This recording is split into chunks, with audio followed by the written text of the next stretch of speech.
Kanchipuram వకుడా silks నాణ్యత మా ప్రాధాన్యత. మదీనాగూడ, మియాపూర్, హైదరాబాద్ లో త్వరలో శుభారంభం.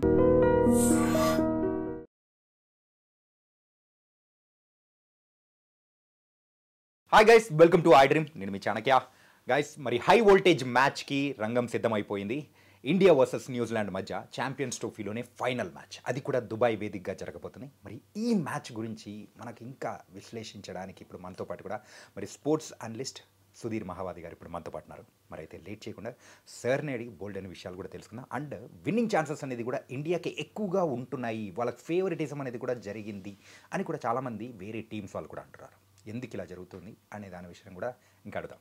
Hi sir. హాయ్ చాణక్య, చాలా రోజుల తర్వాత. Yeah sir. సో చాణక్యంతో కొంచెం కేర్ఫుల్గా ఉండాల్సింది సార్. సో ఒక హై వోల్టేజ్ మ్యాచ్ అండ్ ఒక రివెంజ్ మ్యాచ్ కూడా అనుకోవచ్చు ఇండియా వర్సెస్ న్యూజిలాండ్ మధ్య, అది కూడా ఛాంపియన్స్ ట్రోఫీలో ఫైనల్. సెమీఫైనల్లో అండ్ వేరే విషయాలుగా మనము వాళ్ళతో పోరాడిన సందర్భం అనేది కూడా చూసాం. కానీ న్యూజిలాండ్తో ఆడుతున్నారంటే ఖచ్చితంగా మనం కొంచెం పానిక్ అయ్యే సిచ్యువేషన్ అనేది కూడా ఉంటుంది. కానీ ఈసారి ఎలా ఉండబోతుంది మ్యాచ్? అబ్సల్యూట్లీ, మీరు అన్నట్టుగా Chanakya, revenge for India after 25 years. ఎందుకంటే 25 years ఎగో నైరోబీలో చాలా అద్భుతమైనటువంటి మ్యాచ్ అది, రసవత్రంగానే కొనసాగేది. బట్ క్రిస్ కేన్స్ ఒంటి చేతితోటి మ్యాచ్ గెలిపించాడు న్యూజిలాండ్కి. అసలు ఈ వాజ్ బ్రిలియంట్ యాక్చువల్లీ, సెంచరీ సాధించాడు. అండ్ 25 సంవత్సరాల తర్వాత మళ్ళీ ఛాంపియన్స్ ట్రోఫీలో న్యూజిలాండ్ తోటి ఫైనల్ ఆడడం, దుబాయ్ వేదికగా, neutral venue for both the teams. Actually మీరు అన్నట్టుగా చాలా ఇండియన్ టీంలో అంటే ఇండియన్కు ఫేవర్గా నిలిచింది ఈ వెన్యూ అని చెప్పి చాలామంది అన్నా, కానీ for both the teams actually రియల్గా చెప్పాలంటే neutral venue, no doubt about it. దాన్ని ఎవరు కూడా కాదనలేరు. సో అప్పుడు 25 years ఎగో అద్భుతమైనటువంటి టీం అది. సచిన్ టెండూల్కర్, సౌరవ్ గంగూలీ, రాహుల్ ద్రావిడ్, తర్వాత అనిల్ కుంబ్లే, జహీర్ ఖాన్ అగర్కర్, వీళ్ళందరూ ఉన్నటువంటి టీం అది. And I remember Chanakya 25 years ago I was a kid. మీరు కూడా కిడ్ అనుకుంటాను నేను చాలా కిడ్ సార్. సో అప్పుడు యాక్చువల్లీ ఇండియన్స్ ఎలా ఉన్నారంటే 141 ఫర్ వితౌట్ లాస్. అప్పుడు అందరు అనుకున్నారు ఒక 350 స్కోర్ చేస్తారు అనుకున్నారు. జస్ట్ 29 ఓవర్స్లోనే ఇంకా 20 overs ఉన్నాయి. అండ్ అప్పటికే 300+ స్కోర్స్ చాలా చూసాం కూడా వన్డే క్రికెట్లో, పాపులర్ అయిపోయింది one day cricket. But Sachin Tendulkar run out అనేది నిజంగా చెప్పాలంటే కొంప ముంచింది అసలు. తర్వాత ద్రావిడ్ వెంటనే రన్అట్ అయినాడు. మళ్ళీ గంగూలీ సెంచరీ సాధించిన తర్వాత కూడా ఇండియా 260+ కంటే ఎక్కువగా స్కోర్ చేయలేకపోయింది అన్ఫార్చునేట్లీ. సో యువరాజ్ సింగ్ కూడా అంత పెద్ద గొప్పగా ఆడలేదు అవి, because there was pressure actually ఇది.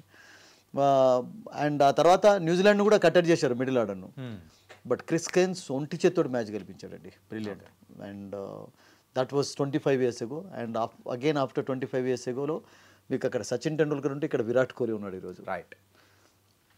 అక్కడ గంగూలీ అంటే అఫ్కోర్స్ మీరు రోహిత్ శర్మను కూడా తీసుకుంటే రైట్ హ్యాండెడ్ అయినా కానీ, బట్ ఈక్వల్గా వన్డే క్రికెట్లో పర్ఫామ్ చేసిన వాళ్ళు వీళ్ళందరూ.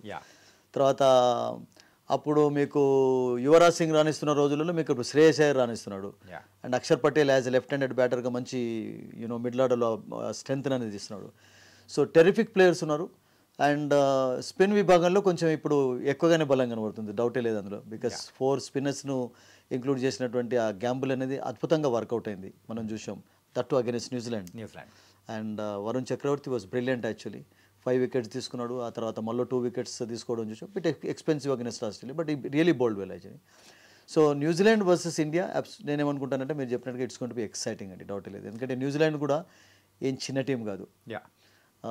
అండ్ వాళ్ళకు ఒక రకంగా రివెంజ్ ఎలా అంటే వాళ్ళు లీగ్ మ్యాచ్లో ఓడిపోయారు. సో వాళ్ళు కూడా నేను అనుకుంటాను ఆ కసి వాళ్ళలో కూడా ఉంటుంది. దట్టు ఇండియాను ఓడించడం అనేది రీసెంట్ టైమ్స్లో ఒక బిగ్ విక్టరీ. అది ఏ ట్రాఫీ అయినా కానీ, టెస్ట్ క్రికెట్ అయినా కానీ, వన్డే క్రికెట్ అయినా కానీ. అండ్ డోంట్ ఫర్గెట్ చాణక్య, రీసెంట్గా ఇండియాలో సిరీస్ జరిగినప్పుడు 3-0 తోటి ఇండియాను వైట్ వాష్ చేసింది న్యూజిలాండే.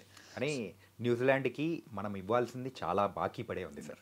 Absolutely, no doubt about it. ఎందుకంటే అదొకటి 25 years ఒకటి. సో చాలా ఇవన్నీ కూడా నేను అనుకుంటాను ఇండియన్స్కు ఒక మంచి అవకాశం లభించింది ఇప్పుడు ఓడించి ఛాంపియన్స్ అయ్యేందుకు. అండ్ రివెంజ్ అనే పదం యూజ్ చేస్తారు కనుక ఆ బిట్ ఆఫ్ రివెంజ్ తీసుకునేందుకు కామన్ అయిపోయింది కదా ఆ పదం. ఇంకోటి ఏంటంటే హార్ట్ బ్రేకింగ్ విషయం వచ్చేటప్పటికి, సో 25 years బ్యాక్ ఆ జనరేషన్ తగ్గట్టు చెప్పారు. ఇప్పుడున్న మా జనరేషన్కి తగ్గట్టు మేము చెప్పాలంటే 2019 వరల్డ్ కప్లో అది కూడా semi-final, Dhoni run out and it was an very heart breaking. కరెక్ట్గా చెప్పారు. అండ్ అది ఇప్పటికీ కళ్ళ ముందే మెదులుతూ ఉంది. అది జస్ట్ 6 years ago, 6 సంవత్సరాల కిందనే. దానికి రివెంజ్ అనేది కూడా ఇప్పుడు దానికి కూడా ఉంటుంది. ఎందుకంటే న్యూజిలాండ్ అంటే మీరు వాళ్ళ హిస్టరీ తీసుకుంటే కూడా చాణక్య ఐసీసీ టోర్నమెంట్స్లో వాళ్ళకు సక్సెస్ ఎక్కువ. అన్ఫార్చునేట్లీ సౌత్ ఆఫ్రికన్స్ లాగా చోకర్స్గా వాళ్ళు సెమీఫైనల్ వరకు వచ్చి వెనుదిరిగే సందర్భాలు చాలా ఉంటాయి కానీ బట్ 2019లో రియల్గా they had a chance to win the world cup also. England ఓడించే ఛాన్స్ వాళ్ళకు ఉండింది. సో బట్ వాళ్ళ టీంలో కూడా మీరు బలాబలాలు తీసుకున్నట్లయితే ఎవరు తక్కువ చెప్పండి అసలు యాక్చువల్గా.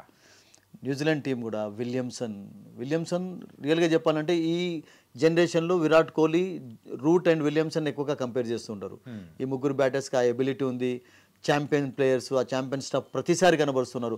And that to one of the best చేజర్స్గా మీకు విలియమ్సన్ కూడా పేరుంది అసలు. అండ్ రచిన్ రవీంద్ర వచ్చిన తర్వాత మళ్ళీ ఇంజరీ తర్వాత అయితే వాళ్ళ టీంలో మరింత స్ట్రెంగ్త్ పెరిగిపోయింది అసలు. యాక్చువల్గా స్కోర్ 2 centuries చూడు, 3 matchesలో 2 centuries స్కోర్ చేశాడంటే బ్రిలియంట్. ఇండియాతోటే ఫెయిల్ అయినాడు బట్ ఈ వాజ్ బ్రిలియంట్. బంగ్లాదేశ్తో సెంచరీ, ఆ తర్వాత మొన్న సౌత్ ఆఫ్రికాతో సెంచరీ. మామూలు సెంచరీ కాదు. మనం అంటుంటాం కదా Chanakya, everything happens for a reason అని చెప్పి. రచిన్ రవీంద్ర రియల్గా ఈరోజు ఇలా ఎదగడానికి కారణం కూడా ఏంటంటే విలియమ్సన్ యొక్క ఇంజరీనే. 2023 వరల్డ్ కప్లో అన్ఫార్చునేట్లీ ఈ was out of the world cup because of injury. And ఆ ఛాన్స్ అతడు పొందాడు. ఆ తర్వాత దాన్ని గ్రాప్ చేసుకున్నాడు అద్భుతంగా. 2023 వరల్డ్ కప్లోనే సెంచరీలో మూత మోగించాడు. దాదాపుగా 4-5 matchesలో అతనికి 2-3 centuries ఉన్నాయి. సో అటువంటి పర్ఫామ్ కనబరిచాడు. సో వాళ్ళకు లెఫ్ట్ హ్యాండెడ్ రూపంలో ఒక అద్భుతమైనటువంటి ప్లేయర్ ఉన్నాడు. అండ్ దట్టు మరొక విషయం ఏంటంటే 25 yearsకే మ్యాచ్యూరిటీ ఏం తక్కువ లేదు అతనిది. సౌదీ చెప్పినట్టుగా 25 సంవత్సరాలకి అద్భుతమైనటువంటి మ్యాచ్యూరిటీ కనబరుస్తున్నాడు అతను. ఏ బాల్ ఎలా ఆడాలి, ఏ సిచ్యువేషన్లో ఎలా ఆడాలి అనేటువంటి ఒక స్ట్రాటజీ అద్భుతంగా దాన్ని నేర్చుకున్నాడు అసలు యాక్చువల్గా. సో అతడొక్కడు చాలా డేంజరస్ కాబోతున్నాడు. అండ్ మీకు వాళ్ళ మిడిల్ ఆర్డర్ కూడా మనం ఇండియన్ మిడిల్ ఆర్డర్తో కంపేర్ చేసినట్లయితే ఏం తక్కువ లేదు వాళ్ళది. మీకు శ్రేయస్ అయ్యర్, అక్షర్ పటేల్, రాహుల్, హార్దిక్ పాండ్యా, జడేజా వరకు బ్యాటింగ్ ఉన్నట్టుగా వాళ్ళకు కూడా మీరు చూడండి. విలియమ్సన్ తర్వాత మీకు లాథమ్ ఉన్నాడు, ఫిలిప్స్ ఉన్నాడు, తర్వాత మీకు బ్రేస్వెల్ ఏం తక్కువ కాదు వాళ్ళకు. మిచెల్ ఆడితే Mitchell of course is a good allrounder. తర్వాత శాంట్నర్ కూడా కొంచెం బ్యాటింగ్ చేయగలుగుతాడు. సో ఐ థింక్ బలాబలాలు కూడా ఈక్వల్గా ఉన్నాయి కనుక I think 2 teams will be looking for. ఎందుకంటే ఒకటి న్యూజిలాండ్ వాళ్ళు లీగ్ మ్యాచ్లో ఓడిపోయిన బాధ వాళ్ళకు ఉన్నది. అండ్ అది కాకుండా వాళ్ళ కంట్రీ ఫేస్ చేస్తున్నటువంటి సిచ్యువేషన్ కూడా ఈ మధ్యకాలంలో ఐ థింక్ మీరు ఆల్ బోర్డ్స్తో కంపేర్ చేసినట్లయితే అన్ని బోర్డ్స్ కంటే తక్కువ బోర్డ్స్లో అందరికంటే తక్కువ డబ్బు ఎవరి దగ్గర ఉంది అంటే వాళ్ళ దగ్గర ఉంది అసలు, న్యూజిలాండ్ దగ్గర. సో వాళ్ళకు కూడా ఒక విక్టరీ అనేది చాలా ఇంపార్టెంట్. ఈ ఛాంపియన్స్ ట్రోఫీ గెలిచినట్లయితే ఐ థింక్ ఎండార్స్మెంట్స్ రావచ్చు ప్లేయర్స్కు. న్యూజిలాండ్ ప్లేయర్స్ అఫ్ కోర్స్ చాలామంది మీకు ఇండియాలో ఐపీఎల్ ఆడుతున్నారు, that's a different story. But కంట్రీలో కూడా కొంచెం పాపులారిటీ పెరగాలి అంటే ఒక స్పోర్ట్, బికాస్ అక్కడ ఎక్కువగా రగ్బీ చాలా popular. But cricket has been popular ప్రతిసారి కూడా. బట్ కానీ వాళ్ళకు ఈ ఛాంపియన్స్ ట్రోఫీ అనేది గెలిస్తే ఒకవేళ వాళ్ళు అనుకుంటారు కదా కంట్రీలో కూడా కొంచెం ఇండియాలో క్రికెట్ నిలనైతే రిలీజన్గా భావిస్తుంటాము, అక్కడ కూడా కొంచెం వాళ్ళకు దాని మైలేజ్ అనేది పెరగవచ్చు అసలు. So that's the reason they will be trying very hard to win also actually. Sir ఇప్పుడైతే ఈ మ్యాచ్ గురించి మెయిన్గా I have a set of questions. So first will start with an Indian team. Okay, Indian team and New Zealand team. So 2 teams already league స్టేజ్లో ఆడాయి కాబట్టి మెయిన్గా Indian team ఇప్పుడు final మ్యాచ్కి same winning team మార్చే అవకాశం అనేది కూడా చాలా తక్కువ ఉండొచ్చు. అది కూడా 4 spinners, మరి కేవలం ఒక్క ఫాస్ట్ బౌలర్తో వచ్చే అవకాశాలు ఉంటుంది. కాబట్టి మరి ఫైనల్ మ్యాచ్ కోసం ఆల్రెడీ ఆ న్యూజిలాండ్కి ఆ ఒక గేమ్ ప్లాన్ అనేది కూడా ఎక్స్పోజ్ అయింది కాబట్టి ఇప్పుడు గేమ్ ప్లాన్లో ఇండియన్ గేమ్ ప్లాన్లో మార్పులు ఏమన్నా తీసుకొని వస్తారా? మీ క్వశ్చన్ నాకు చాలా నచ్చింది. ఫస్ట్ ఆఫ్ ఆల్ మీరు ఒకే ఫాస్ట్ బౌలర్ అన్నారు కనుక అంటే హార్దిక్ పాండ్యా రియల్గా ఫుల్ టైం బౌలర్ మీరు అన్నట్టుగా ఫుల్ కోటా వేయటం లేదు. లాస్ట్ మ్యాచ్లో చూసాం కదా అగైన్స్ ఆస్ట్రేలియా 4-5 ఓవర్స్లో ఎక్కువ రన్స్ ఇచ్చాడు, ఒక వికెట్ పడింది కానీ బట్ ఈ బ్రేక్ త్రూస్ కూడా ఇస్తున్నాడు మీకు సమీతో పాటు. 4 spinners యొక్క గ్యాంబుల్ వర్కౌట్ అయింది. అది ఎక్స్పెరిమెంటే కాదు, అది రియల్గా చాలా అద్భుతంగా వర్కౌట్ అయింది. ఎందుకంటే మీకు దుబాయ్లో కండిషన్స్ కూడా అలాగే ఉన్నాయి. అండ్ దట్టు మీరు అన్నారు కదా ఇద్దరు ఒక్కసారి ఎదుర్కొన్నది కూడా దుబాయ్లోనే కనుక ఐ థింక్ న్యూజిలాండ్ కూడా కొంచెం కండిషన్స్ తెలిసిపోయాయి, ఎలా వికెట్ బిహేవ్ చేస్తుంది అన్నటువంటి అవగాహన వాళ్ళకి వచ్చేసింది. సో దాంతో నేను అనుకుంటాను ఓన్లీ ప్రాబ్లం ఎక్కడైందంటే న్యూజిలాండ్ అనే కాదు మిగతా టీమ్స్ ఏవైతే వచ్చి దుబాయ్లో ఆడాయో ఆ ట్రావెలింగ్ ఒక్కటే కొంచెం వాళ్ళను ఇబ్బందికరమైనటువంటి సిచ్యువేషన్లోకి విధించింది. Because you have to travel 3-4 hours Pakistan నుంచి రావాలి. సౌత్ ఆఫ్రికా చూడండి, అన్ఫార్చునేట్లీ పాపం 18 అవర్స్ ఇక్కడ స్పెండ్ చేశారు. 18 అవర్స్ తర్వాత మళ్ళీ వెళ్ళి సెమీఫైనల్ ఆడాల్సిన పరిస్థితి ఏర్పడింది. అదే మెయిన్ రీజన్ అన్నాడు. మిల్లర్ ఓడిపోవడానికి కారణం ఏమన్నాడంటే అసలు యాక్చువల్గా మా మెంటల్గా కొంచెం మీకు ఫ్యాటిక్ ఉంటుంది కదా, సో అదొక్కటే కొంచెం ఇండియాకి అడ్వాంటేజ్ అయింది తప్పితే. బట్ మిగతా విషయాలలో మీకు దుబాయ్లో ఎవరు ఆడలేదు చెప్పండి. న్యూజిలాండ్ ప్లేయర్స్ గతంలో ఆడలేదా, వాళ్ళకి కండిషన్ సౌత్ ఆఫ్రికాలో వాళ్ళు ఆడలేదా, పాకిస్తాన్ వాళ్ళు అయితే అసలు యాక్చువల్గా దుబాయ్ వచ్చి ఆడారంటే దుబాయ్ వాళ్ళకు హోమ్ గ్రౌండ్. ఎందుకంటే 2010లో క్రికెట్ అక్కడ నలిఫై అయిపోయిన తర్వాత every match they played year, every series they played year actually. I think so conditions నేను అనుకుంటాను 2 టీమ్స్ కూడా కొంచెం ఫేవరబుల్గా ఉండవచ్చు. ఎందుకంటే New Zealand are very intelligent players. వాళ్ళు ఒక్కసారి ఒక చోట ఆడిన తర్వాత ఇమీడియట్గా వాళ్ళు they are very quick learners also. Right. And that వాళ్ళకు కూడా స్పిన్ ఆడేటటువంటి కెపాసిటీ ఉన్నటువంటి ప్లేయర్స్ ఉన్నారు. విలియమ్సన్ కానీ, తర్వాత మీకు యంగ్ కానీ, లాథమ్ మీరు అన్నట్టుగా Latham is very good player of spin అండి. ఒకవేళ ఎక్కువగా స్వీప్ షాట్స్ ఆడడము, స్పిన్నర్స్ ఎదుర్కోవడం చాలా మంచి క్వశ్చన్. మీరు అన్నట్టుగా ఒక్కసారి మళ్ళీ గతంలోకి తీసుకువెళ్ళారు. 1987లో సెమీఫైనల్ వరకు వచ్చి ఇండియా ఓడిపోవడానికి కారణం ఏంటంటే రిలయన్స్ కప్ ఇక్కడ వరల్డ్ కప్ జరిగినప్పుడు స్వీప్ షాట్స్ ఇంగ్లాండ్ ఎక్కువ ఆడి ఇండియాని ఓడించింది. ఆ తర్వాత ఆ టెక్నిక్ను డెవలప్ చేసుకుంటూ వచ్చారు. That was the beginning actually. I think మీరు అన్నట్టుగా న్యూజిలాండ్ ప్లేయర్స్లో ఎక్కువ స్వీప్ షాట్స్ ఆడే ప్లేయర్స్ ఉన్నారు. రివర్స్ ఆడకపోవచ్చు, బట్ మీకు ట్రెడిషనల్గా ఏదైతే స్వీప్ షాట్ ఆడతారో మీకు కన్వెన్షన్ అది ఆడే షాట్స్ ఆ ప్లేయర్స్ ఎక్కువగా ఉన్నారు. మీరు విలియమ్సన్ ఆడగలుగుతాడు, యంగ్ ఆడగలుగుతాడు, రచిన్ ఆడగలుగుతాడు, లాథమ్, తర్వాత మీకు మిచెల్, వీళ్ళందరూ కూడా అబ్సల్యూట్లీ మీరు అన్నట్టుగా స్వీప్ షాట్స్ ఆడే ప్లేయర్స్ కనుక వాళ్ళు కూడా ఒక స్ట్రాటజీతో వస్తారు. ఎందుకంటే స్పిన్నర్స్ బౌలింగ్లో మీకు ఎక్కువ రన్స్ రాబట్టాలి అంటే that is the only shot which fetches you more runs actually. That could be a good strategy మీరు అన్నట్టుగా. కానీ మరి లీగ్ స్టేజ్లో ఆడుతున్న సందర్భంలో వాళ్ళు ఎందుకు ఎక్కువగా స్వీప్ షాట్స్ వెళ్ళలేకపోయారు? Very good question Chanakya. ఎందుకు దానికి కారణం ఏంటంటే చూడండి, వాళ్ళు ఫ్లడ్ లైట్స్లో ఫేస్ చేశారు ఎవరిని, ఇండియన్ బౌలర్ స్పిన్నర్స్ను, ముఖ్యంగా ద ట్రంప్ కార్డ్ ఎవరైతే అయినారో వరుణ్ చక్రవర్తి. అసలు యాక్చువల్గా వరుణ్ చక్రవర్తి మీకు ఆ ఛాన్స్ ఇవ్వలేదు.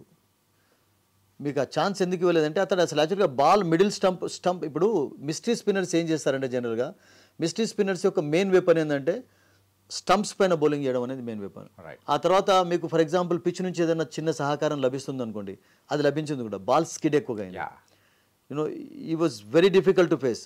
సో ఆ ఫ్లడ్ లైట్స్లో మీరు చూడండి, మొన్నటి మ్యాచ్కు ఆస్ట్రేలియా అగెన్స్ట్ మ్యాచ్కును న్యూజిలాండ్ అగెన్స్ట్ మ్యాచ్కు అతని బౌలింగ్లో చాలా డిఫరెన్స్ కనబడింది. ఎందుకంటే న్యూజిలాండ్తో ఆడిన పిచ్ అది ఇట్స్ ఓల్డ్ పిచ్ ఒకటి. తర్వాత డే టైంలో మీకు ఆస్ట్రేలియా మ్యాచ్ జరిగింది కనుక డే టైంలో ఈ was not able to purchase the same skid కాలేదు. సో ఫ్లడ్ లైట్స్లో కొంచెం బాల్ స్కిడ్ అయింది. సో మిస్టరీ స్పిన్, ఎందుకంటే అతడు ఫాస్టర్ వన్స్ ఎక్కువగా వేస్తాడు కనుక, సో ఫాస్టర్ వన్స్ వేస్తాడు. మీరు చూడండి మనం చూసాం కదా ఆస్ట్రేలియన్ ఒక ప్లేయరు ఒక క్లీన్ బౌల్డ్ అయిపోయినాడు చూడండి, మన అక్షర్ పటేల్ వేస్తున్న బౌలింగ్ కదా, బాల్ స్కిడ్ అయిపోయింది చూసారా. ఈవెన్ మ్యాక్స్వెల్ కూడా అవుట్ కావడానికి కారణం బాల్ స్కిడ్ అవుతూ లోపలికి వచ్చాడు. అఫ్ కోర్స్ ఈ played a bad shot, that's a different story.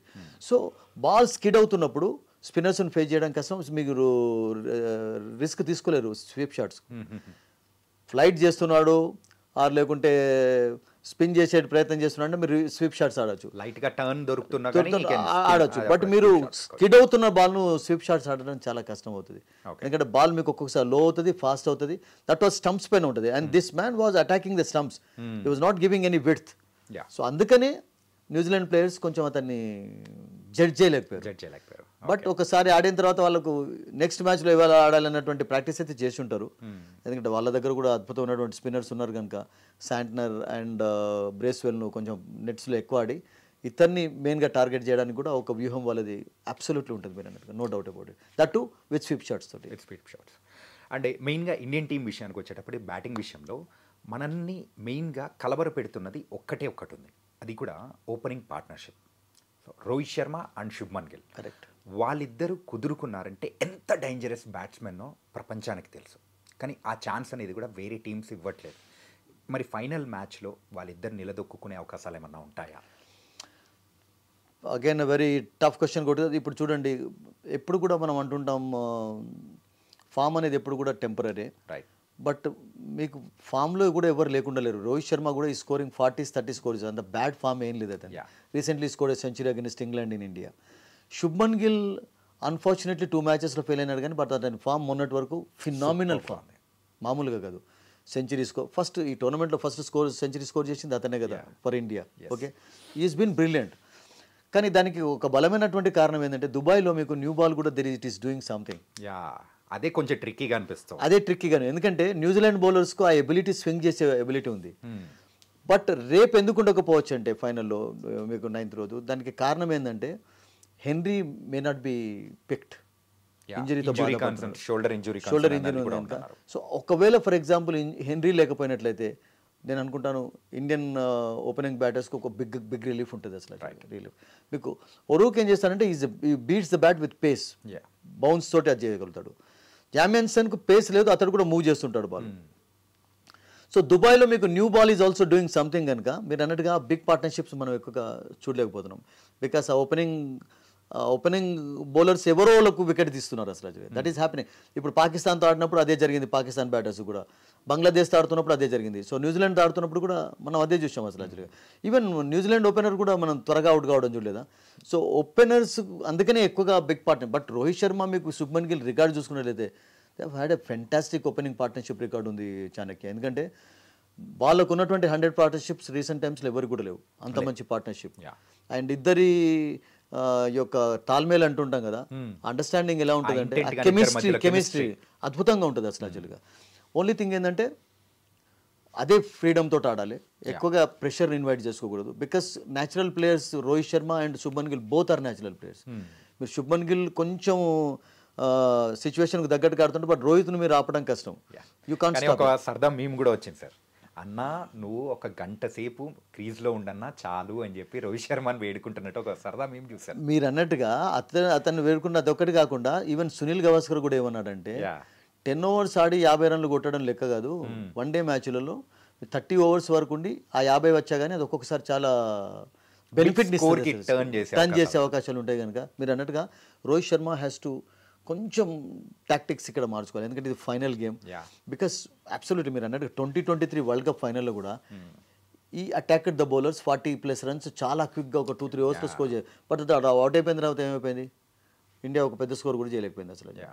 టపా కుప్పగొలిపోయింది, కోహ్లీ కూడా సరిగ్గా ఆడలేకపోయినారు, ఎవ్వరు కూడా అసలు యాక్చువల్గా స్టేబుల్గా ఆడలేకపోయినారు. సో అందుకని రోహిత్ శర్మ మీరు అన్నట్టుగా రన్స్ ఒకవైపు స్కోర్ చేస్తూ ఉండాలి, ప్రెషర్ ఇన్వైట్ చేసుకోకుండా. లేకుంటే ఎలా ఉండాలి అంటే ఇప్పుడు మొన్న అన్నాడు కదా విరాట్ కోహ్లీ తోటి, విరాట్ కోహ్లీ బ్యాటింగ్ చేస్తున్నప్పుడు, अरे मैं मार रहा हूँ ना, आप क्यों मार के आउट हो गए, सेंचुरी बनाने का एक मौका था आपको करके. సెంచరీ అఫ్ కోర్స్ ఎప్పుడు పట్టించుకోరండి. విరాట్ కోహ్లీ తర్వాత నాకు సెంచరీ విషయం కొరకు ఆడలేదు, అక్కడ మనం ప్రెషర్లోకి వస్తున్నాం కనుక ఆ ప్రెషర్ నుంచి కొంచెం బయటపడాలి అంటే మరొక 6, ఎందుకంటే ఆ సిచ్యువేషన్ అలా రైజ్ అయింది కూడా చూశారు కదా. ఒకవేళ హార్దిక్ పాండ్యా ఆ జంపా బౌలింగ్లో 2 sixes సాధించకపోయినట్లయితే ఈక్వల్ ఉన్నాయి అంత ముందు వరకు 12 balls 18 runs 19 runs ఉండే సిచ్యువేషన్ కనబడింది అక్కడ మనకు. మీకు రాహుల్ ఫాస్ట్గా ఆడుతున్నప్పటికీ కూడా ఇద్దరు ఫాస్ట్గా ఆడే సిచ్యువేషన్ ఏర్పడింది మాకు. చిన్న స్కోర్ అయినా కానీ, చిన్నదంటే 260 వాజ్ గుడ్ యాక్చువల్లీ. సో అందుకనే సెంచరీ స్కోర్ కాకుండా మీకు ఆ పేస్ అనేది మెయింటైన్ చేయడం చాలా ఇంపార్టెంట్. సో వీళ్ళు శుభ్మన్ గిల్ అండ్ రోహిత్ శర్మ మీరు అన్నట్టుగా ఏమనుకోవాలంటే ఒకళ్ళు ఫాస్ట్ ఆడుతున్నప్పుడు ఒకళ్ళు షీట్ యాంకర్ రోల్ ప్లే చేసేటటువంటి ఎబిలిటీ మీకు శుభ్మన్ గిల్కి ఎక్కువగా ఉంది. You can state the wicket. కొంచెం బాల్ మూవ్ అవుతున్నప్పుడే కొంచెం ఇబ్బంది పడతాడు తప్పితే, బట్ అదర్వైజ్ పిచ్ పైన కొంచెం ఆ మూమెంట్ ఎక్కువ లేదు అంటే శుభ్మన్ గిల్ కూడా ఆపడం కష్టం. సో మేబీ మీరు అన్నట్టుగా ఆ స్ట్రాటజీ అనేది కొంచెం రేపు వర్కౌట్ కావచ్చు. They have to state the wicket. కనీసం 20 overs వరకు ఇద్దరు వికెట్ పైన నిలబడ్డట్టయితే India can put up big total. అయితే 270, 280, 300 అరౌండ్ కూడా స్కోర్ చేయవచ్చు ఫస్ట్ బ్యాటింగ్ చేసినట్లయితే. Okay, and coming to the Kohli, king Kohli అని కూడా అనొచ్చు. రీసెంట్గా మనోడు form the modern king rather, we can call it that. Because the original king ఎవరంటే వివ్ రిచర్డ్స్. అతనికి ఆ ట్యాగ్ ఉంది. అతను రియల్గా క్రికెట్కి రారాజు ఎవరంటే అతనే. Everybody accepts. టెండూల్కర్ ఒప్పుకుంటాడు, కోహ్లీ, వాళ్ళందరూ కూడా అతన్ని ఒప్పుకోక తప్పదు. సో గవాస్కర్ కూడా అంటాడు రియల్ కింగ్ ఎవరంటే. బట్ ద మోడర్న్ కింగ్ ఎవరంటే మీరు అన్నట్టుగా క్రికెట్లో నో డౌట్ విరాట్ కోహ్లీ. కోహ్లీ యొక్క ఫామ్ చూసుకుంటే పాకిస్తాన్ మీద అద్భుతమైన సెంచరీ సాధించాడు. అండ్ దాని తర్వాత మ్యాచ్ చూసుకుంటే న్యూజిలాండ్తో ఆడాడు. కానీ న్యూజిలాండ్తో కూడా మంచి ఇంటెంట్ కనిపించింది. కానీ ఎప్పుడైతే చాలా బలంగా ఆడాడో అక్కడ పాయింట్లో ఉన్న ఫిలిప్స్ అద్భుతమైన క్యాచ్ అనేది కూడా అందుకున్నాడు. రేపు అలాంటి క్యాచెస్ ఇవ్వకుండా ఏమన్నా తప్పించుకునే అవకాశాలు ఉంటాయా? మరొకసారి సెంచరీ కానీ ఒక పెద్ద స్కోర్ కోహ్లీ నుంచి చూసే అవకాశాలు ఉంటాయా? మీరు అన్నట్టుగా ఫిలిప్స్ క్యాచే అసలు యాక్చువల్గా అవుట్ కాక తప్పలేదు అతనికి ఆ క్యాచ్ వల్లనే. అది కూడా చాలా బలంగా బాధ, ఎందుకంటే మామూలు స్క్వేర్లో ఆడిన షాట్ కాదు. అండ్ స్క్వేర్లో మనకు అందరికీ తెలుసు, స్క్వేర్లో బాల్ కొంచెం ఇటు నుంచి ఇటు టర్న్, బట్ దాన్ని అద్భుతంగా జడ్జ్ చేశాడు ఫిలిప్స్. తన వికెట్ కీపింగ్ స్కిల్స్ని కనపరిచాడు. Can keep the wickets also, ability ఉంది అతను. బౌలింగ్ చేస్తాడు, వికెట్ కీపింగ్ చేస్తాడు, అండ్ ఫీల్డింగ్లో ద జెమ్ అండి అసలు. యాక్చువల్గా ఒక్కసారి జాంటీ రోడ్స్ను గుర్తుకు తీసుకొని వచ్చాడు. అసలు మరిపించడం అంటే ఎవరికైనా కష్టమే అంటారు కానీ, బట్ ఫిలిప్స్లో ఎబిలిటీ ఉన్నాయి చూడండి. అందుకని ఏమంటారంటే Chanakya, catches win you matches, catches lose you matches also. అటువంటి క్యాచెస్ తీసుకున్నట్లయితే మీరు మ్యాచెస్ గెలవచ్చు కూడా. అండ్ ఒకవేళ సిచ్యువేషన్స్లో కొన్ని క్యాచెస్ వదిలేస్తే మీరు మ్యాచెస్ ఓడిపోయే ఛాన్సెస్ కూడా ఉంటుంది. సో ఆ పర్టికులర్ క్యాచ్ అతను తీసుకోవడంతో మీరు అన్నట్టుగా ఇండియా ఒక పెద్ద స్కోర్ చేయలేకపోయింది. 240+ మాత్రమే చేయగలిగారు. There was pressure. అప్పటికే 2 వికెట్స్ పడిపోయినాయి. రోహిత్ అవుట్ అయిపోయినాడు, శుభ్మన్ గిల్ అవుట్ అయిపోయినాడు, అండ్ విరాట్ కోహ్లీ కొంచెం మనం అంటుంటాం కదా చాణక్య క్రికెట్లో, కౌంటర్ అటాక్ చేస్తే బాగుంటుంది. ఆ కౌంటర్ అటాక్ కొరికే ప్రయత్నించాడు. జనరల్గా that is not how Virat Kohli place. వచ్చిన తర్వాత కొంచెం సెట్ అవుతాడు, సింగిల్స్ తీస్తాడు, టూస్ తీస్తాడు, బౌలర్స్ను ప్రెషర్లో ఉంచుతాడు, ఫీల్డర్స్ని అయితే రియల్గా విసుగుబుట్టిస్తాడు అంటున్నాం కదా. అలా ఒక రన్ దగ్గర 2s తీసి చాలా కష్టపెడుతుంటాడు. బట్ ఆ సిచ్యువేషన్లో కొంచెం కౌంటర్ అటాక్ చేసి ఆ ప్రెషర్ నుంచి బయటకు వస్తే బాగుంటుందని చెప్పి కపుల్ ఆఫ్ షాట్స్ ఆడాడు, అండ్ ఈ హ్యాడ్ సక్సెస్ ఆల్సో. బట్ ఆ బ్రిలియంట్ క్యాచ్ వల్ల అవుట్ అయిపోయినాడు. సో నేను అనుకుంటాను విరాట్ కోహ్లీ అతనికంటే మించి సిచ్యువేషన్ అర్థం చేసుకోవడంలో కింగ్ అయితే ఎవరు లేరు. Okay, for example early wickets పడిపోయినట్లయితే ఎలా నిలబడాలి, మేబీ అటువంటి షాట్ ప్రయత్నించకపోవచ్చు. ఎయిర్లో చాలా రేర్గా వెళ్తుంటాయి అతని షాట్స్. ఎయిర్లో వెళ్ళినప్పుడు ఆ కాన్ఫిడెన్స్ అనేది కనబడుతుంది విరాట్ కోహ్లీ ఆడుతున్నప్పుడు. ఎక్స్ట్రా కవర్ పై నుంచి ఎలా ఆడతాడు అద్భుతంగా పవర్ ప్లేలో. That was a day actually. That ఆ రోజు మనం ఫిలిప్స్కి ఎక్కువగా మార్కులు ఇవ్వాలి అవుట్ కంటే, ఎందుకంటే అంత బ్రిలియంట్ క్యాచ్ తీసుకున్నాడు. ఇన్ఫాక్ట్ అట్లాంటి క్యాచ్ అనేది పట్టుకున్న తర్వాత ఫిలిప్స్ని చూసి విలియమ్సన్ కూడా ఒక wonderful catch, absolutely Axar Patel. అందుకని Williamson is also very good fielder అండి, చాలా అద్భుతంగా ఫీల్డింగ్ చేస్తాడు. అదే మీరు అన్నట్టుగా చాణక్య అంటే ఫీల్డింగ్లో అటువంటి విన్యాసాలు కనబరిచినట్లయితే ఏమవుతుందంటే మీకు ఉత్సాహం పెరుగుతుంది. అందరూ కూడా యాక్టివ్గా అయిపోతారు. అరే అతను అలా ఫీల్డింగ్ చేస్తున్నప్పుడు నేను ఎందుకు చేయకుండా కాంపిటీషన్ పెరుగుతుంది. సో ఇండియన్ టీంలో కూడా ఉన్నారు లేరా, మీకు జడేజా తీసుకోరు అటువంటి క్యాచెస్ పాయింట్లో, అద్భుతమైనటువంటి. విరాట్ కోహ్లీ ఎక్కడైనా ఫీల్డింగ్ చేయగలుగుతాడు. Rohit Sharma was also terrific fielder in the beginning actually. కానీ ఇక్కడ మెయిన్గా చెప్పాలంటే లాస్ట్ ప్రీవియస్ మ్యాచెస్గా ఒకసారి చూస్తే ప్రతి బ్యాటర్కి తగ్గట్టు రోహిత్ శర్మ యొక్క టాక్టిక్స్ అనేది కూడా కంప్లీట్ చేంజ్ అవుతున్నాయి ఫీల్డింగ్ ప్లేస్మెంట్స్లో కానీ. సో ఎలా వెయ్యాలి, ఎలా ప్రెషర్లోకి నెట్టాలి అనేది పర్ఫెక్ట్గా జడ్జ్ చేస్తున్న ఒక స్మార్ట్ కెప్టెన్ అది కూడా రోహిత్ శర్మ అనిపిస్తుంది. నో డౌట్ చాణక్య, ఎందుకంటే మీకు సునీల్ గవాస్కర్ లాంటి ఒక లెజెండరీ క్రికెటర్ నుండి కితాబ్ అందుకున్నాడు అంటే క్యాప్టెన్సీ విషయంలో అది మామూలు విషయం కాదు. సునీల్ గవాస్కర్ కూడా అదే అన్నాడు, అతని క్యాప్టెన్సీ విషయంలోనైతే ఎవ్వరు కూడా క్వశ్చన్ చేసే ఛాన్సే లేదని చెప్పాడు. మీకు ఏం కావాలి చెప్పండి, 2023 వరల్డ్ కప్ ఫైనల్లోకి తీసుకువచ్చాడు, ఓడిపోయినా that's a different story. 2024 T20 world cup champions అయినారు, మళ్ళీ ఛాంపియన్స్ ట్రాఫీలో మళ్ళీ ఫైనల్లోకి తీసుకువచ్చాడు. తర్వాత అతనికి ఫ్రాంచైజ్ లీగ్స్లో కూడా 5 టైటిల్స్ ఉన్నాయి అసలు. So is been a brilliant captain అండి, చాలా అద్భుతంగా ఉపయోగిస్తున్నాడు. మీరు అన్నట్టుగా అతడు మీరు చూడండి రషీద్ ఖాన్ ఎలానైతే ఐపీఎల్లో కొంతమంది క్యాప్టెన్స్ ఉపయోగించుకుంటారో వాళ్ళ టీమ్ క్యాప్టెన్ కూడా ఎలానైతే ఉపయోగించుకుంటారు మెయిన్ మ్యాచెస్లో, అలా అందరినీ ఉపయోగిస్తున్నాడు అసలు. మీరు చూడండి ఎప్పుడు రషీద్ ఖాన్ ఏం చేస్తారంటే డ్రింక్స్ తర్వాత పట్టుకొని వస్తారు, ఇమీడియట్గా బ్యాట్స్మెన్ యొక్క కాన్సన్ట్రేషన్ కొంచెం దెబ్బతీసి ఉంటుంది. సో అందుకనే దాన్ని ఉపయోగించుకునేటందుకు తీసుకొని వస్తాడు. సో వరుణ్ చక్రవర్తిని కూడా మొన్న అలాగే ఫేజెస్లో తీసుకొని వచ్చాడు. కుల్దీప్ యాదవ్ బౌలింగ్లో కొంచెం రన్స్ వస్తున్న సమయంలో అక్షర్ పటేల్ని తీసుకొని వచ్చాడు, జడేజాని తీసుకొని వచ్చాడు. చాలా అద్భుతంగా రొటేట్ చేస్తున్నాడు అసలు యాక్చువల్గా. అండ్ ఫీల్డ్ సెటప్ కూడా చాలా చక్కగా ఉంది. ఓన్లీ థింగ్ ఏంటంటే అతను ఒక బిగినింగ్స్ కొంచెం డ్యూగా ఉంది, అదే తప్పితే. బట్ యాజ్ ఎ క్యాప్టెన్గా మీరు అన్నట్టుగా no doubt Rohit has been brilliant అండి. And world cup main miss చేసుకున్నాడు. T20 మీకు ధోనికి ఛాన్స్ లభించింది 2007లో, తర్వాత 2011 ఛాంపియన్ అయినాడు, తర్వాత ధోని క్యాప్టెన్సీలోనే 2013లో ఛాంపియన్స్ ట్రాఫీ గెలుచుకున్నారు. సో ఇప్పుడు హ్యాట్రిక్ కప్ ఫైనల్స్కి రావడానికి కూడా చాలామంది రోల్ ఉంది అందులో. మీకు రోహిత్ ఉంది, విరాట్ కోహ్లీది ఉన్నది. సో రోహిత్కి అది వరల్డ్ కప్ మిస్ అయింది కానీ బట్ T20 వరల్డ్ కప్ గెలిచాడు, అండ్ ఇప్పుడు ఛాంపియన్స్ ట్రాఫీ గెలిచే ఛాన్స్ కూడా ఎక్కువగా ఉంది, ఎక్కువగా కనబడుతుంది. బికాస్ ఎడ్జ్ ఇండియాకే ఉంది కనుక ఎడ్జ్ అయితే ఉంది, నో డౌట్ అబౌట్ ఇట్. ఎందుకంటే 2027 వరల్డ్ కప్ వరకు ఆడతాడా అన్నటువంటి డౌట్స్ కూడా కలుగుతున్నాయి.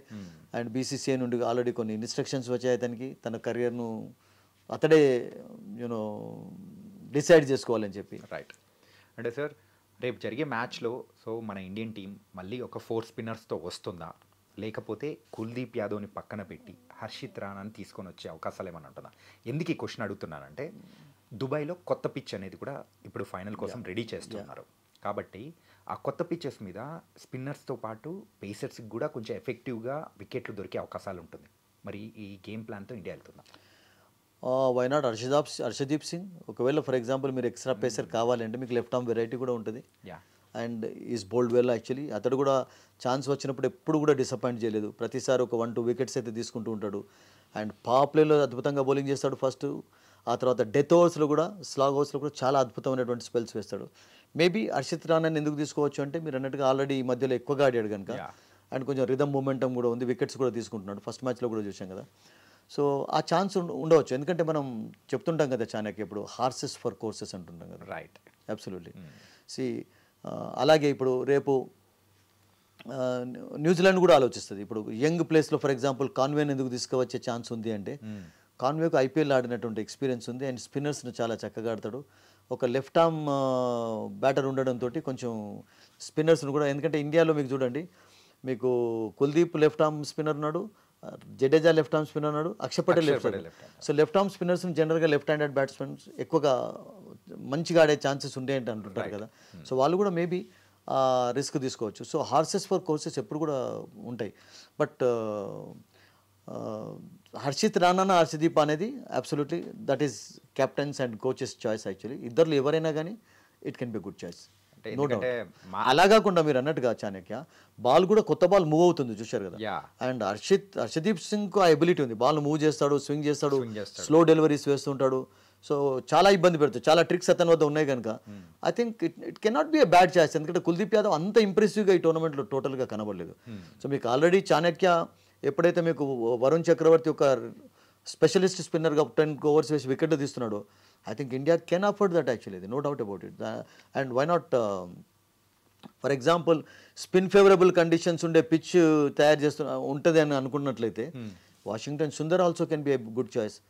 ఎందుకంటే వాషింగ్టన్ సుందర్ ఆఫ్ స్పిన్ వేస్తుంటాడు, బ్యాటింగ్ చేయగలుగుతాడు.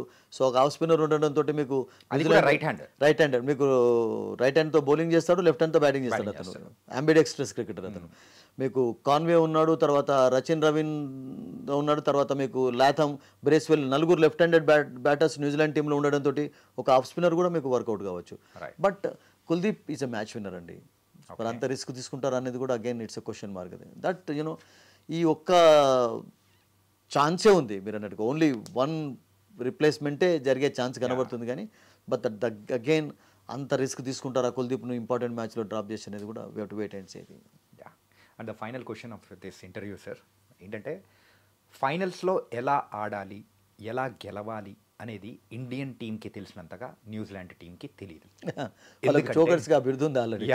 సో సౌత్ ఆఫ్రికా తర్వాత ఎక్కువగా చోకర్స్ అని మనం పిలిచేది ఎక్కువగా మెన్షన్ చేయకపోయినా కానీ న్యూజిలాండ్ టీమే ఫైనల్ సందర్భాలు కానీ సెమీఫైనల్లో ఓడిపోయిన సందర్భాలు కొల్లలు ఉన్నాయి. ఇప్పటివరకు ఒక్క ఐసీసీ ట్రోఫీ అనేది కూడా లేదంటే దానికి తగ్గట్టే మనం చెప్పుకోవచ్చు. లైక్ నాకౌట్స్ అనేది కూడా 25 years బ్యాక్ అనేది కూడా ఉంది. Of course. అంటే బట్ ఇప్పటి న్యూజిలాండ్ టీంలో కొంచెం అంత ప్రెషర్కు గురైనటువంటి క్రికెటర్స్ లేరు. మీరు చూడండి విలియమ్సన్కు టన్స్ ఆఫ్ ఎక్స్పీరియన్స్ ఉంది. సో బట్ ఇంపార్టెంట్ మ్యాచెస్లో రచిన్ రవీంద్ర చూస్తున్నాం కదా. అసలు యాక్చువల్గా ఒక మ్యాచ్లో సెంచరీ కొట్టిన తర్వాత మళ్ళీ మ్యాచ్లో తొందరగా అవుట్ అవుతుంటారు. మీరు ఒక 5 matches తీసుకుంటే అందులో 2 centuries కొడతారు కానీ అతని ఫెయిల్యూర్స్ కూడా అలాగే ఉంటాయి. సో ఆ ప్రెషర్ కూడా మేబీ ఉంటుంది అతని పైన, ఎందుకంటే అగెనిస్ట్ ఇండియా ఆడుతున్నారు, దట్టు ఛాంపియన్ టీమ్ అగెనిస్ట్ ఆడుతున్నారు కనుక they will face it definitely. But నేనేమనుకుంటానంటే ఆ ప్రెషర్ నుండి బయట పడాలి అంటే న్యూజిలాండ్ అగెనిస్ట్ ఇండియా చేజ్ చేశారు, against South Africa first batting చేసి వాళ్ళు ఒక బిగ్ స్కోర్ చేశారు. సో టాస్ అనేది నేను చాలా క్రూషియల్గా మారుతుంది అన్నిటికీ.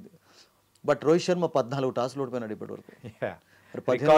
రికార్డ్ బ్రేకింగ్ అయిపోయింది. 15 లోడింగ్ అని మనం అనుకుంటున్నాం. Absolutely.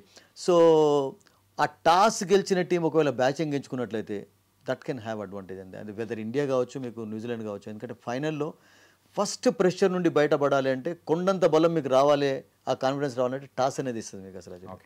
So toss will decide the match అని నాకు అనిపిస్తుంది Chanakya. I think batting first చేసిన టీంకి కొంచెం ఎక్కువగా ఛాన్సెస్ ఉండవచ్చు. Because New Zealand I don't think they will prefer batting in the flood lights. ఎందుకంటే వాళ్ళు ఆల్రెడీ వరుణ్ చక్రవర్తిని ఫేస్ చేయడం చాలా డిఫికల్ట్గా ఫీల్ అయినారు వాళ్ళు, మామూలుగా కాదు. ఎందుకంటే బాల్ స్కిడ్ ఎక్కువగా అవుతుంది స్పిన్నర్స్. ఒకవేళ ఫర్ ఎగ్జాంపుల్ కొత్త పిచ్ ఎలా బిహేవ్ చేస్తుందో మీరు చెప్పలేరు, నేను చెప్పలేరు. సో అందుకనే నేనేమనుకుంటానంటే ఒక్కొక్కసారి ఎక్స్పర్ట్స్ చెప్పినవి కూడా ఒక్కొక్కసారి మేబీ అవి అన్నీ మీకు అది కాకపోవచ్చు. ఎట్లా అంటే మొన్న రమీజ్ రాజా ఉండు, తర్వాత మన ఇండియన్ ప్లేయర్ ఒకరు కలిసి వాళ్ళు ఈ వికెట్ 170, 180 కంటే కూడా ఎక్కువగా స్కోర్ కాకపోవచ్చు అన్నారు. బట్ అది 300+ వికెట్ లాగా కనబడింది. మీకు స్మిత్ ఒకవేళ ఆ సిచ్యువేషన్లో అవుట్ కాకున్నట్లయితే ఐ థింక్ ఆస్ట్రేలియా కూడా స్కోర్ 280, 290 ఈజీగా స్కోర్ చేసి అటువంటి సిచ్యువేషన్ కనబడింది. సో వికెట్ ఎలా ఆడుతుందో చెప్పడం కష్టం కనుక ఐ థింక్ టాస్ అనేది will play a key role. ఎందుకంటే ఫైనల్లో ఎప్పుడు కూడా ఇంపార్టెంట్ మ్యాచెస్లో win the toss, elect batting, తర్వాత ఒక డీసెంట్ టోటల్ పుటప్ చేసి అపోజిషన్ ప్రెషర్లో ఉంచడం అనేది చాలా ఇంపార్టెంట్. సౌత్ ఆఫ్రికా ఫీల్ కాలేదా? 360 ఎప్పుడైతే న్యూజిలాండ్ స్కోర్ చేసిందో వాళ్ళు మొదటి నుంచి కూడా కొంచెం ప్రెషర్గా ఫీల్ అయినారు. So toss will decide the match actually. Okay, అంటే ఈ లెక్కను చూసుకుంటూ ఉంటే ఇండియన్ టీం అయితే సో రోహిత్ శర్మ ఇప్పటి వరకు 14 టాస్ ఓడిపోయింది. ఈ మ్యాచ్ కోసమే, ఇందులో గెలవడం కోసమే అనిపిస్తుంది. అతనికి ఛాంపియన్స్ ట్రోఫీ టైటిల్ ఇండియా గెలవాలి అంటే టాస్ అనేది నేను అనుకుంటాను చాలా ఇంపార్టెంట్ ఆ మ్యాచ్లో. Let's hope that Rohit win the match, win the toss. అంటే ప్రతి ఒక్క ఇండియన్ కూడా వెయిట్ చేస్తుంది మన ఇండియన్ టీమ్ ఆ వైట్ కోట్స్ వేసుకొని ఆ ట్రోఫీ పట్టుకోవాలి. ఆఫ్ కోర్స్ బట్ టాస్ గెలవకున్నా కానీ రోహిత్ కు విక్టరీస్ బాగానే ఉన్నాయి. లాస్ట్ 14 మ్యాచెస్లో 9 మ్యాచెస్ ఇండియా గెలిచింది. యాజ్ అ కెప్టెన్గా రికార్డ్ చక్కగానే ఉంది. బట్ 2023 వరల్డ్ కప్లో ఓడిపోయినాడు. టాస్ అది కొంప ముంచింది. ఆ తర్వాత ఇప్పుడు రేపు నేను అనుకుంటాను toss is going to be very very very vital. I think చాలా చాలా ఇంపార్టెంట్ ఇది. Really thank you so much. Thank you Chandra. And bold అనే విషయాలు అనేది కూడా మనం మాట్లాడుకున్నాము. అండ్ ఇండియా గెలవాలని కూడా మనం wish India all good luck. But exciting match అయితే అందరూ ఎంజాయ్ చేయబోతున్నారు, అందులో డౌటే లేదండి. All the best to India and thank you so much, sir. My pleasure, Chanakya.